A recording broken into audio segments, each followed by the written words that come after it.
how can people who have actually really blessed us, or how can people God have used in a good way in our life, fall in sin? And we don't understand it. We don't understand how can they on one hand live in rebellious against God and live in sin and be just for their sin, and on the other hand it looked like God is blessing them and using them. And you came with a good example there. Yeah, I've experienced it myself. You're looking at this man of God, and you find out 6 months later he was in sin, but there were still miracles happening. People were still being blessed in his ministry. People were still, coming out of a church and saying, wow, this was an amazing service. And you're like, but he was living in sin. So let me read it for you. It's in Numbers 20:7-12.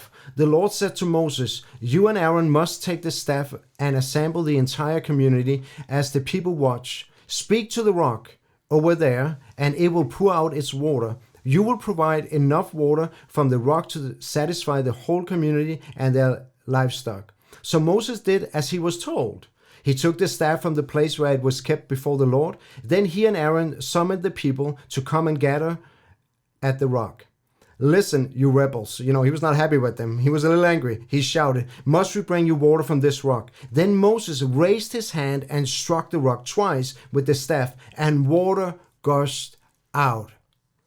The miracles was happening. The blessing was happening. People was being blessed. What they asked God about, they got it. They got the water. We got the water. It's a miracle. The man of God, he's doing the will of God. He's doing it. And we get the water. We get the blessing. What an amazing service. Moses, you are the man of God. But then this.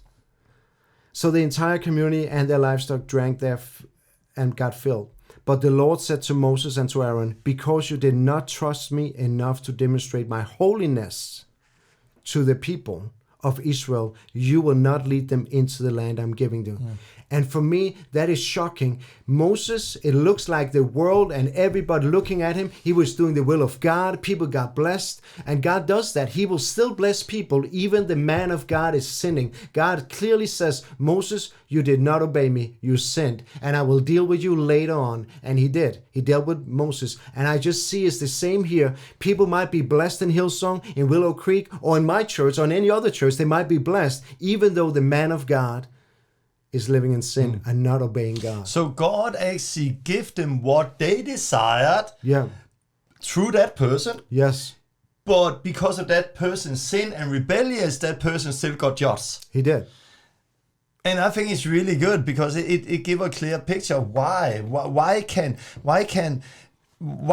me and my family, other people be blessed through that guy who was living a double life and living in sin? Because God's grace. Because God's grace, and because God wanted to reach me. Yes, exactly. and bless me. Yeah. So it was not so much because of that person, and that's why never think that because people are healing sick, cast out demons, or even leading people to God, that justify that person, that everything 100%. Is good. And that is Matthew 7 all over again.